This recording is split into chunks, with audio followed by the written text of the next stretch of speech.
สวัสดีครับคลิปนี้เราจะมาจัดเทียร์ลิสต์ซีซั่นไหนไม่รู้ครับรู้ว่าเป็นแพท 1.10.1 ครับมีทั้งบันเฮดแล้วก็มีอีสเตอร์เอ็กครับที่จะทำให้สกิลที่ตันแล้วมีโอกาสเจอเป็นสกิลทองครับเพื่ออัปเกรดไปขั้นหนึ่งครับก็อันนี้ก็เป็นเทียร์ลิสต์ที่เป็นตัวที่ผมคิดว่าผมชอบหยิบแล้วกันแล้วก็หยิบค่อนข้างบ่อยแล้วกันอะไรเงี้ยครับก็เหมาะแก่การเล่นตามสำหรับมือใหม่อะไรเงี้ยครับ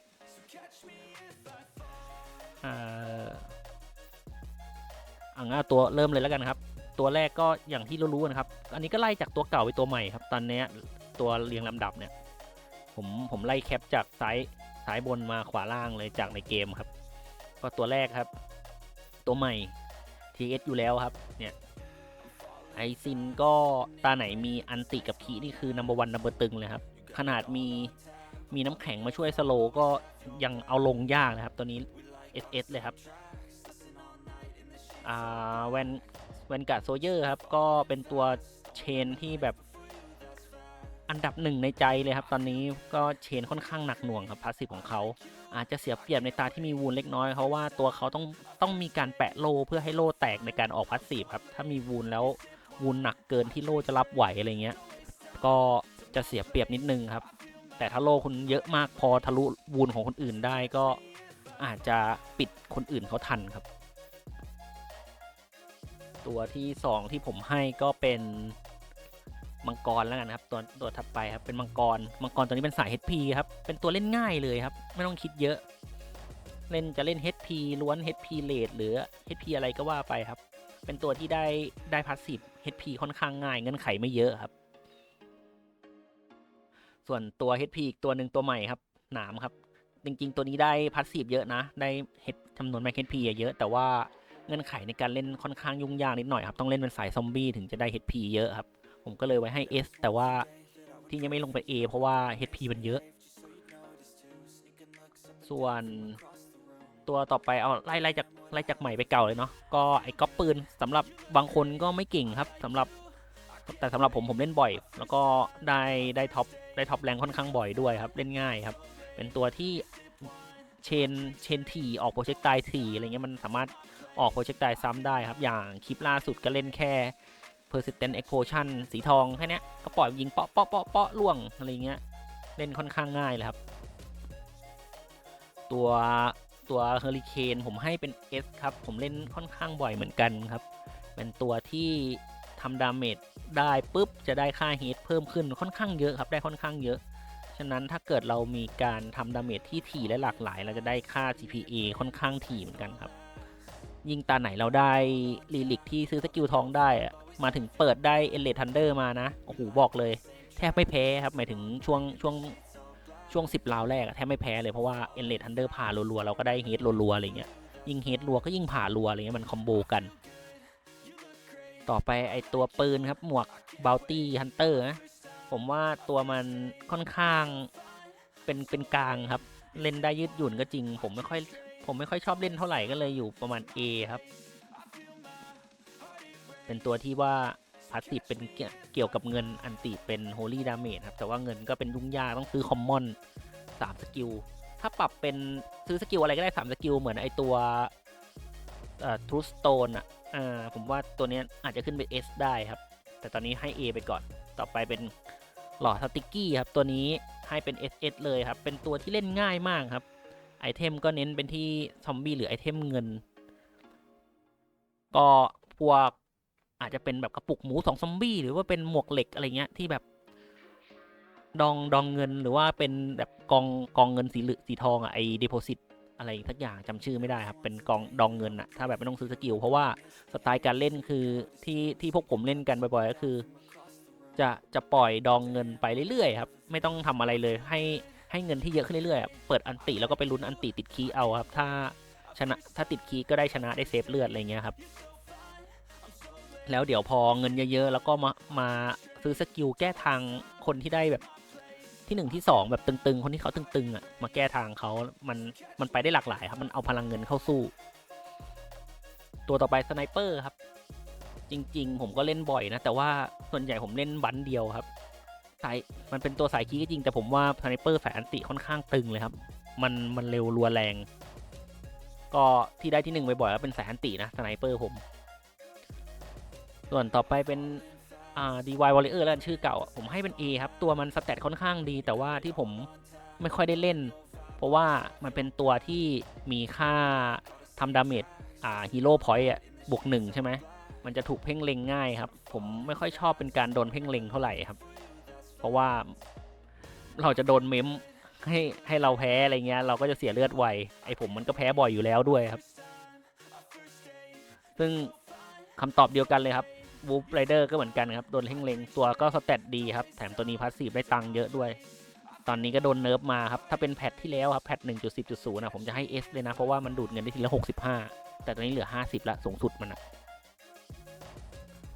ตัวต่อไปเป็นป้าปิงครับตัวนี้ยิงแพทมีเฮดด้วยครับตาที่มีเฮดด้วยไหนจะเป็นตอนที่สกิลสายอันติของเขาได้สกิลทองมาอย่างอาจจะเป็นเร่งสกิลทองหรือว่าสตันทองอะไรเงี้ยป้าปิงนี่ดูดจวบจับเลยครับ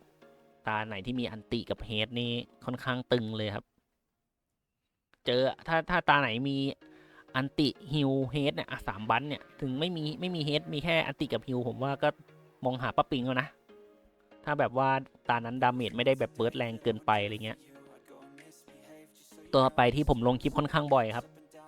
ก็มีซีซั่นใหม่มีมา2 คลิปแล้วก็น้องกวางครับผมให้เป็น SS เลยครับเป็นตัวที่เล่นง่ายครับเล่นสนุกแล้วก็เล่นกับสายเลดครับค่อนข้างเก่งเลยครับสไปถ้าตาไม่มีเลดยังไม่ค่อยเก่งเท่าไหร่นะแต่ว่าถ้าตาที่มีเลดผมว่าค่อนข้างเก่งครับสนุกครับตัวนี้เล่นสไปเลดสนุกมากตัวต่อไปครับเดมอนดูคผมให้เป็น A ครับเป็นตัวที่มีข้อจำกัดในการเล่นค่อนข้างเยอะครับถ้าตาไหนที่มีดาเมจที่เบิร์ดแรงๆเกินไปอะไรเงี้ยมันจะทำให้เดมอนดูคอาจจะยืนไม่ไหวครับตัวมันต้องใช้เวลาในการฮิลของตัวเองเพื่อเพิ่มแม็ก HP ไปครับ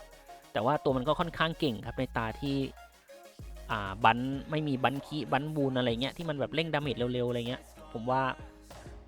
ถ้ามันได้ยืนนานๆมันเก่งครับแล้วก็เล่นฮิลครับ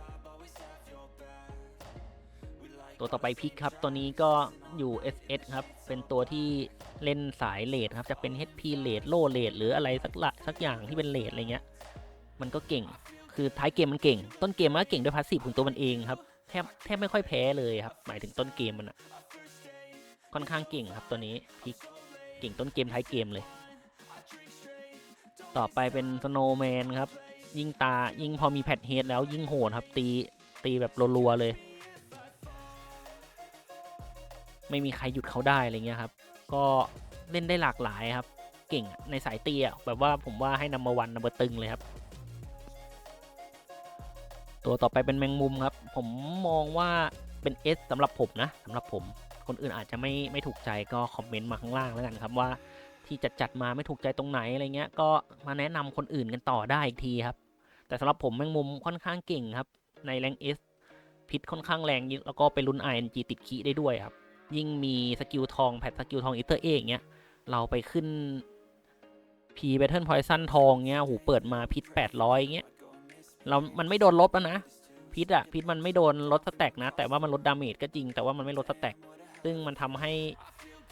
ความเยอะของสแต็กมันติดคีย์แล้วมันได้เยอะครับแล้วค่อยมันไปหารดาเมจอะไรก็ว่าไปครับแต่มันโหดกว่าโดนลดสแต็กแน่นอนครับก็พิษมันแรงสำหรับสายพิษด้วยกันนะถ้าตีเป็นสายพิษด้วยกันเนี่ยผมให้เป็นเลยแรง S ปาปิงเอาไป A ปาปิงตัวนี้ก็เล่นง่ายครับไม่ใช่ปาปิงปาพิษเล่นง่ายครับตัวนี้ก็พิษแรงแต่ต้นเกมถูกบัฟมาด้วยครับลูกลักของ GM บัฟพาสซีฟมาส่วนอีกตัวหนึ่งลุงพิษผมว่าสู้อีก2ตัวไม่ค่อยไหวนะในตาที่มีเล่นบันแต่พิษอย่างเงี้ยแต่ว่าลุงพิษเล่นบันอื่นด้วยถึงจะเก่งครับอย่างตาที่มีฮิวก็เล่นเป็นสายอันติฮิวเนี้ยโยนอันติแจกพิษรัวๆแล้วก็ฮิวสู้ไปอะไรเงี้ยผมว่าเก่งนะส่วนพิษตัวอื่นเนาะนินจาพิษนี่ผมให้เป็น B ครับมันเงื่อนไขมันเยอะนะแต่ว่าถ้าตาไหนไม่มีอันติแล้วก็พิษไม่ได้แรงมากจนเกินไปแบบมีเฮดล้างน้ำแข็งมีโล่มาล้างวูนอะไรเงี้ยผมว่า แล้วมีฮิลด้วยอะไรเงี้ยผมว่าตัวเนี้ยค่อนข้างตึงเลยน่าจะตึงสุดในห้องตอนนั้นเลยอะไรเงี้ยแต่ก็ใช้เงื่อนไขเยอะครับแล้วก็เป็นสายที่หลบเป็นตัวละครที่จะโผล่มาในตาที่มีพิษด้วยเท่านั้นก็คือถ้าบันไม่ถูกใจจริงๆอ่ะหยิบยากครับหยิบยากส่วนตัวนี้ครับมังกรนี่ก็สายตีเร็วตีแรงตัวซิ่งๆเลยครับแต่ถ้าจะให้เทียบกับสายพิษตัวอื่นก็ไม่เท่าไหร่แล้วก็สายพิษอีกตัวหนึ่งครับไอเห็ดตัวนี้เก่งกับสาย HP ครับแต่ว่าต้องทำสไปร์ตัวใหญ่ด้วยครับก็มันก็ย้องแย้งนิดหน่อยครับก็เล่นยากครับถ้าจะให้เกิดจริงๆอะไรเงี้ยผมว่าอย่าเล่นดีกว่าครับเล่นอยู่ F อะไรเงี้ยแผนผมที่ผมเคยคิดไว้ก็คือตานั้นอาจจะต้องไม่มีคีครับแต่ว่ามี Attack กับหลบมาเพิ่มขนาดสไปร์เพราะว่าถ้ามีคีก็ได้นะจริงๆอ่ะก็แค่เชนสู้กันแต่ว่าถ้ามีคีแล้วคนยังไม่ค่อยเล่น HP ครับเพราะว่าเขากลัว HP คิดกันก็ถ้าไม่มีคีอ่ะคนเขาจะไปเล่น HP กันอะไรเงี้ยแล้วก็ในตาที่แบบ HP ดูคนเล่นเยอะๆตัวเห็ดพิษเนี่ยแหละจะชอบเลยครับแล้วก็ไปเล่นกับเชน Poison Damage ครับแต่ผมก็ยังไม่ค่อยเจอบันอย่างนั้นสักทีที่แบบพอที่ทำให้เห็ดพิษมันจะแบบดูมีภาษีเอาไว้ F ก่อนแล้วกันนะครับใครๆเขาก็ไว้ F กันเพราะว่า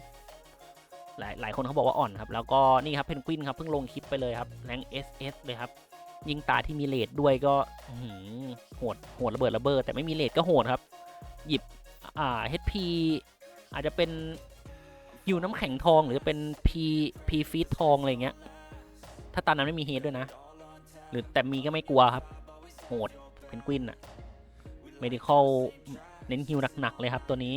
แปะน้ำแข็งก็ฮิวหนักๆโหดตึงๆเลยต่อไปเป็นไซเลนการ์ดครับเป็นตัวที่อยู่แรงเอสครับแจกสถานะค่อนข้างดีแล้วก็โล่ค่อนข้างหนาครับมีไฟนอลดีเฟนส์นี่คือแบบเอาลงยากจัดเพราะว่าโล่เขาแข็งมากครับโล่แบบหนากว่าชาวบ้านเขา 20% อ่ะประมาณนั้นความแข็งของโล่นะก็อยู่แรงเอสครับเป็นสายโล่เลดอ้วนชมพูครับผมให้เป็นโนหนึ่งสายสไปร์เลยครับเพราะว่าเสกสไปได้เรื่อยพอน้องกวางเลยครับก็สไตล์อ้วนชมพูครับเล่นได้หลากหลายไม่ว่าจะเล่นสายสไปร์หรือจะเป็นสายเลดก็เล่นได้ครับโหดจัดเลยครับตัวนี้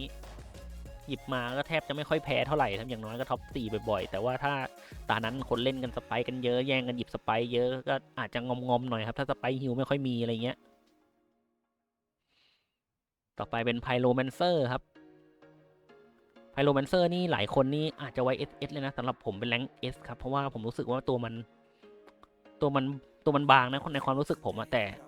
คนอื่นเขาก็เล่นก็ไม่บางกันนะก็เล่นเลดกันนี่แหละส่วนใหญ่ก็เล่นเลดสกิลฟูลี่ลิลิทก็แรงอันติก็แรงครับตามสถานะเลดที่เยอะแล้วก็จริงๆมันก็เก่งแต่สำหรับผมเล่นไม่บ่อยครับมันก็อยู่ที่มันเป็นเทียร์ผมแหละต่อไปลุงแดงครับเหตุผลเดียวกันครับลุงแดงก็สายเลดเหมือนกันครับสายเลดแล้วก็มันก็เก่งเล่นเลดล้วนอะไรเงี้ยเลดกับอะไรก็ว่าไปอะไรเงี้ยมันก็เก่งแต่ว่าผมก็สำหรับถ้าเจอ2ตัวเนี้ยกับแก๊งข้างบนผมจะหยิบแก๊งข้างบนก่อนครับอะไรเงี้ยอย่างเนี้ยเจอเลดสายเดียวกันเนี่ยผมก็จะหยิบพิกอะไรเงี้ยก็น่าจะอยู่ที่ความชอบด้วยแหละต่อไปเป็นเบอร์เซอร์เกอร์ครับผมให้เป็นแรงSครับเป็นตัวที่ยังคงเก่งแล้วก็ยังคอยแก้ทางยากอยู่ครับจริงๆผมก็อยากไป SS นะแต่ผมก็มีความรู้สึกว่ามันก็ยังไม่ถึงขั้นนั้นครับดูจากความหยิบความถี่ในการหยิบของผมแล้วในการแบบถ้าเจอแก๊งข้างบนผมก็จะหยิบแก๊งข้างบนก่อนเนี่ยสมมติเจอในตาที่มีคีย์ใช่ไหมผมเจอไอเคโทสเจอตัวไหนอีกที่เป็นคีย์อาจจะมีไอเนี่ยที่เป็นคีย์อันติอะไรเงี้ยไอตัวซินผมก็จะหยิบข้างบนถ้าอยากจะเอาแต้มนะแต่ถ้าอยากทำคลิปก็คงต้องหยิบตัวอื่นอะไรเงี้ยต่อไปเป็น Forest Ranger ครับเป็นตัวที่ผมไม่ค่อยได้เล่นแล้วครับมันไอเนี่ยครับมันเป็นสายอันติเฉยๆนี่แหละไม่มีอะไรแล้วอันติมันรัวมันโดนหลบง่ายอะไรเงี้ยตัวมันก็บางด้วยอะไรเงี้ยมันต้องสำหรับความรู้สึกผมรู้สึกว่ามันไม่ค่อยน่าเล่นไม่ค่อยสนุกเท่าไหร่ครับแต่ถามว่าเก่งไหมเก่งครับเก่งขึ้น S ได้สบายเลยนะตัวเนี้ยแต่สำหรับผมให้ A ไปก่อนต่อไปเป็นหมาป่าเดียวดายครับผมเล่นบ่อยแล้วนะช่วงหลังเนี่ย เพราะว่าจากในคลิปครับอยากรู้ต้องไปดูเอาครับว่าเล่นว่าทำไมผมถึงชอบเล่นครับผมอธิบายในคลิปไปแล้วครับก็ค่อนข้างเก่งครับแรงเอสเลยครับแต่ถ้าจะให้เทียบกับเพนกวินแล้วผมให้เพนกวินแรงสูงกว่าครับสายเมดิคอลเหมือนกันครับต่อไปเป็นกับป่าครับผมเรียกปลาบ้างเรียกกับปะบ้างครับมันก็ตัวประมาณนั้นนะครับผมให้เป็นแรงเอฟเลยครับสกิลพาสซีฟอันติมันค่อนข้างเล่นยากอะอันติมันแปะสถานะเยอะนะแต่ว่ามันช้ากว่าจะไปถึงตัวที่ผมได้ที่1ก็มีตานั้นมันก็ได้ยืนครับตัวมันได้ยืนแล้วก็ได้แปะอันติเรื่อยๆต่อไปเป็นน้ำแข็ง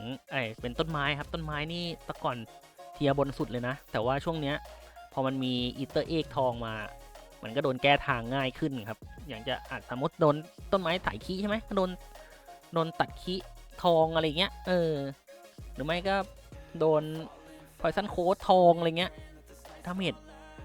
แบบโอ้โหยิ่งไปเจอกับไอเวนการ์ดนะแล้วตานั้นไม่มีวูนด้วยนะโยนแก๊งอันติสไปอะไอตัวพาสซีฟของมันอะที่มันยิงเยอะๆโดนแวนการ์ดสะท้อนรัวเลยนะก็เลยไปอยู่ S ครับตัวมันแพ้ทางมันโดนแก้ง่ายขึ้นอะต่อไปเป็นฉลามครับฉลามนี่ฉลามผมว่าให้เป็นเทียร์ A ครับเพราะว่าเลือดมันไม่เยอะมันมีดีแค่ HP เยอะแล้วก็ไม่โดนสถานะเยอะครับช่วงหลังนี้ดาเมจมันค่อนข้างหนักหน่วงครับสายอื่นๆอะไรเงี้ยไม่ได้แบบแปะสถานะสู้กันแล้วครับก็สาย HP ตัวอื่นดีกว่าอะไรเงี้ยมังกรอะไรเงี้ยเล่นง่ายกว่าเยอะครับตัวนี้มันแพ้ง่ายมันไม่ได้แบบสโนว์บอลง่ายมังกรนี่ยังแบบ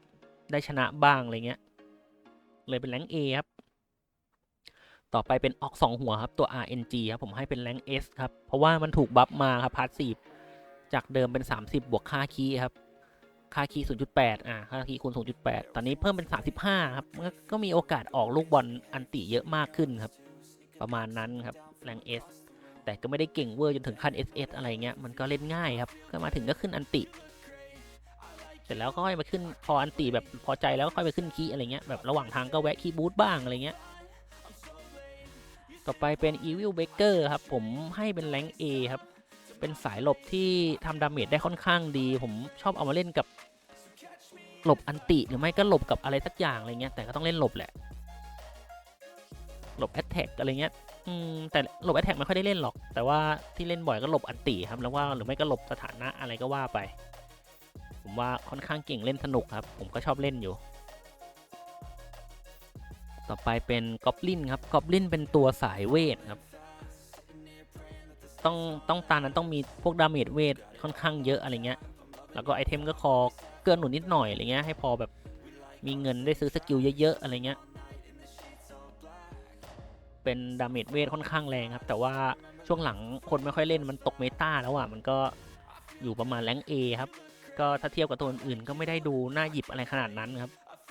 แต่ก็ยังอยู่ในเกณฑ์ที่น่าหยิบอยู่ครับสไปพีทนี่ตัวนี้ครับผมให้ขึ้นเป็น SS เลยครับเป็นก็ยังเป็นสุดยอดตัวเชนอยู่ก็ยังแก้ทางได้ยากอยู่ครับก็แต่มันก็แก้ทางได้อยู่แล้วก็ให้ SS เพราะว่าสกินด้วยครับสกินหล่อเท่ครับสกินชุดดำผมมีสกินนะครับผมซื้อมาก็อยู่ SS ครับสำหรับผมนะสำหรับคนอื่นอาจจะไม่ถึงก็ได้ครับต่อไปวอลลอดจริงๆวอลลอดนี่เก่งนะเก่งเลยผมว่าน่าจะอยู่ประมาณเทียร์ S ครับวอลลอดเป็นตัวที่คีค่อนข้างแรง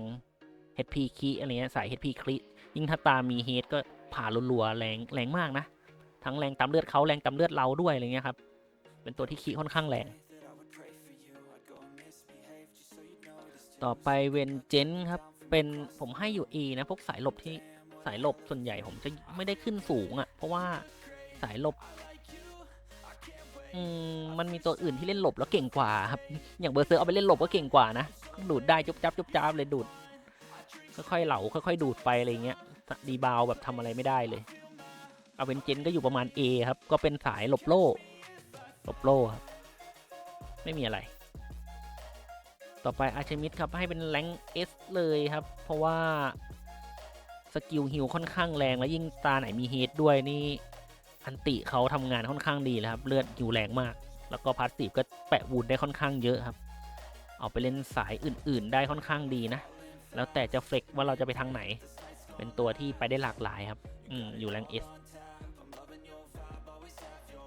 ฟอสเมดนี่เป็นตัวที่ค่อนข้างเก่งเลยครับถ้าเกิดแล้วหยุดไม่ได้เหมือนกันแต่ว่าช่วงหลังนี่โดนแก้ทางง่ายมากแล้วเกิดช้ายะเกิดยากมากเลยครับผมก็เลยเอาไว้ A ครับโดนแก้ทางค่อนข้างยากยิ่งตาไหนมีเฮดด้วยนี่คือเหนื่อยเลยครับมันเป็นตัวที่แบบเฉพาะทางไปหน่อยต่อไปเป็นอ้วนม่วงครับเป็นตัวที่ค่อนข้างเก่งแหละแต่ว่าก็เฉพาะทางนิดหน่อยครับตอนนั้นผมว่าถ้าจะเล่นอ้วนม่วงต้องไม่มี HP นะตอนนั้นอะเอาไปเล่นเดดบูลล์ครับเก่งเลยสไปวูน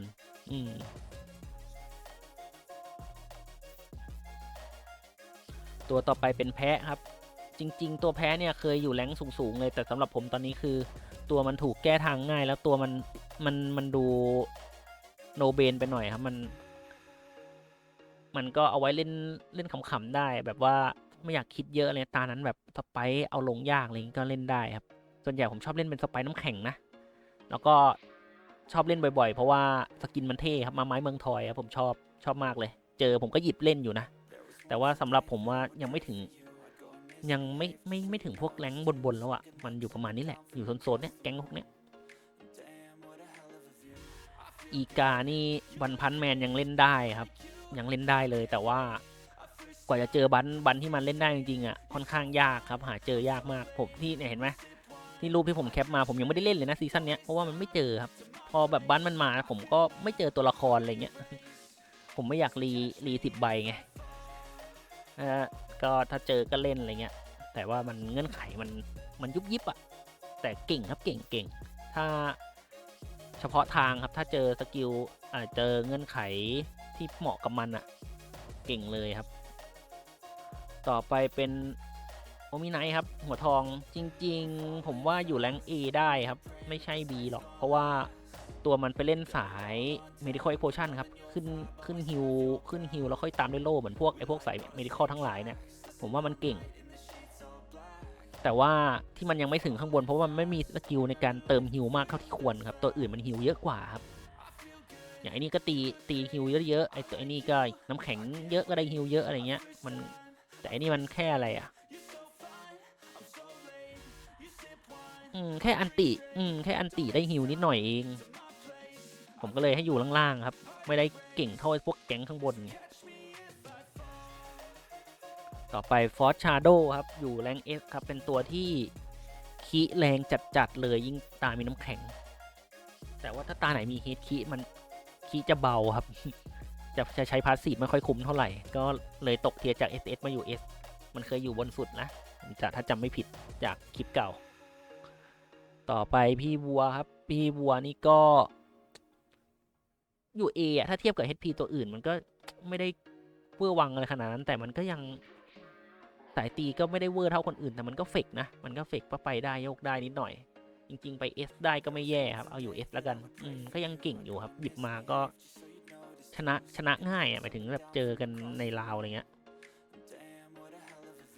ต่อไปเป็นนางกาควีนครับเป็นสายน้ำแข็งวูนใช่ไหมแท็กเขาอะไปเล่น 3P ได้ค่อนข้างเก่งครับสายแต่ก็มีในเงื่อนไขที่จำเป็นครับตาไหนมีเฮดก็เล่นไม่ได้อะไรเงี้ยตาไหนมีโล่ก็เล่นได้อยู่ ถ้ามีโล่เล่นได้อยู่วูนมันหนักครับวูนมันหนักกว่ามันหนักจากวูนเองด้วยแล้วก็น้ำแข็งมาเติมด้วยครับแต่ถ้ามีเฮดก็เล่นเหนื่อยหน่อยก็สำหรับผมก็อยู่ A นะไม่ได้แบบโอ้โหเจอแล้วต้องรีบแย่งหยิบกันอะไรเงี้ยมันไม่ได้ขนาดนั้นต่อไปเป็นเดมอนครับมันจากที่เคยบอกว่าอันติมันดูก้องแก๊งครับพัดสีมันก็ไม่ค่อยมีอะไรผมเคยให้มันอยู่ F แต่ว่าหลังจากที่มี medical ไม่ใช่ persistent explosion ทองอ่ะผมขยับขึ้นมาเป็น B ครับเพราะว่าพาสซีฟมันได้ช่วยสกิลนั้นแล้วก็ถ้าเล่นแบบถอดสมองเหมือนคลิปล่าสุดที่ผมลงอย่างไอ้ก็ปืนยิง medical ทองpersistent ทองก็ถ้าเล่นได้ครับเล่นได้มันยิงแรงครับต่อไปเป็นเสือขาวครับผมให้อยู่แรง A แล้วนะครับสายตี สายตีส่วนใหญ่มันก็โดนหักดาบทองได้อะไรเงี้ยมันก็จะตีไม่ออกอะไรเงี้ยถ้าพวกสายตีไวมันจะโดนหักดาบทองไปแล้วมันจะง่อยๆหน่อยครับมันก็อยู่ประมาณนี้แหละสำหรับผมด้วยแหละผมก็ไม่ได้เล่นสายตีบ่อยอะไรเงี้ยเวลาเล่นตัวตีส่วนใหญ่ก็ชอบโยกไปทางสายอื่นอย่างไอเนี่ยไอหมาป่าผมก็ไม่ได้เล่นสายตีผมก็ไปสายฮิวไอตัวเบอร์เซิร์กผมก็เล่นไปสายขี้อะไรเงี้ยสายขี้สายถึกอะไรเงี้ยสายหลบไม่ได้เน้นตีจัดอะไรเงี้ยไอเนี่ยผมก็ไม่ได้เล่นสายตีหรอกจริงๆอ่ะผมก็เล่นเป็น HP สไตล์อะไรเงี้ยก็เลยเนี่ยยังไม่ได้ที่1อ่ะ ต่อไปเป็นตัวอดีตแบทแมนผมให้เป็น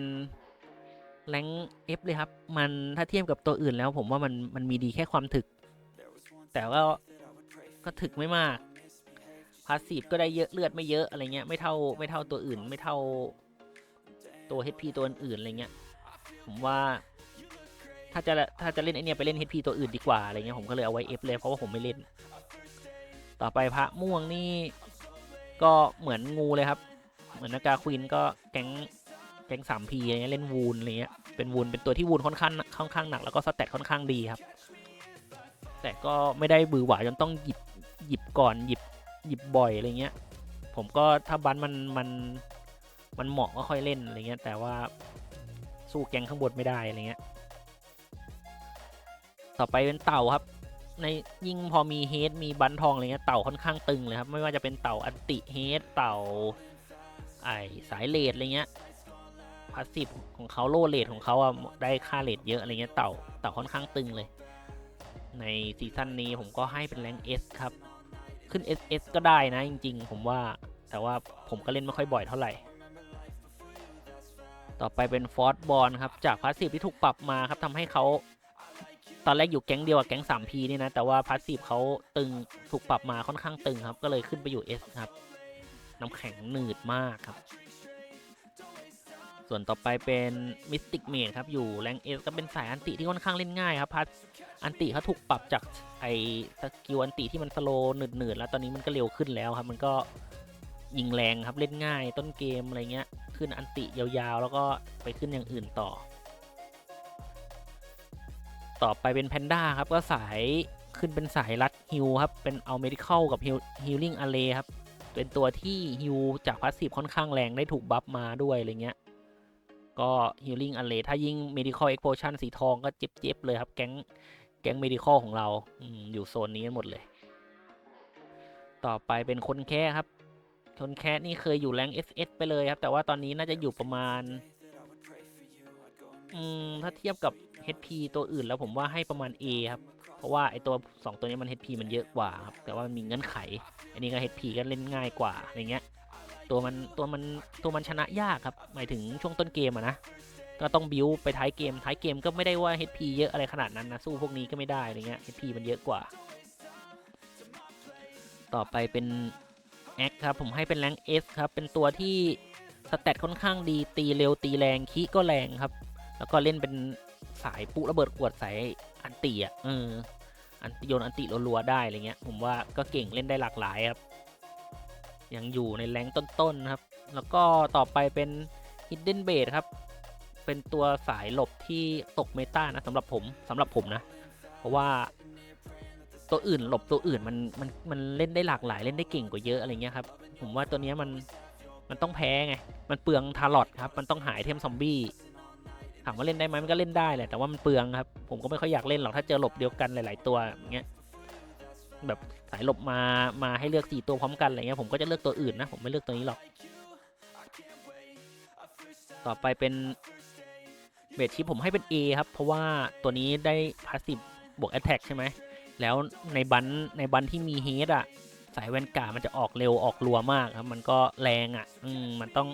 ตัวนี้ผมชอบเอาเล่นสายแวนการ์ดมาเพิ่มแอตแทกเยอะๆก็จะได้แบบแอตแทกแชร์ทำได้สไปตัวใหญ่ๆด้วยอะไรเงี้ยก็เน้นแวนการ์ดติดคีย์ได้ก็โหดครับตัวนี้แวนการ์ดค่อนข้างตึงเลยถ้ามีเฮดด้วยอะไรเงี้ยก็เป็นการจัดเทียร์ลิสต์ของซีซั่นนี้ผมก็จำไม่ได้ผมก็ไม่ได้เล่นนานครับไม่ได้นับแล้วว่าซีซั่นเท่าไหร่ก็ถูกใจหรือไม่ถูกใจยังไงก็คอมเมนต์บอกกันใต้คลิปได้นะครับก็ คนที่มาใหม่จะได้รู้ว่าตัวไหนมันไม่ถูกลิสต์ไม่ถูกเทียร์อะไรเงี้ยอยู่ไม่ถูกที่ถูกทางครับ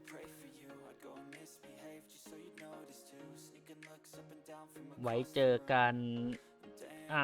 ก็อาจจะมาจัดอีกทีก็น่าจะตอนที่ขึ้นซีซั่นใหม่แล้วนะครับไว้เจอกันซีซั่นหน้าครับซีซั่นนี้ก็สวัสดีครับ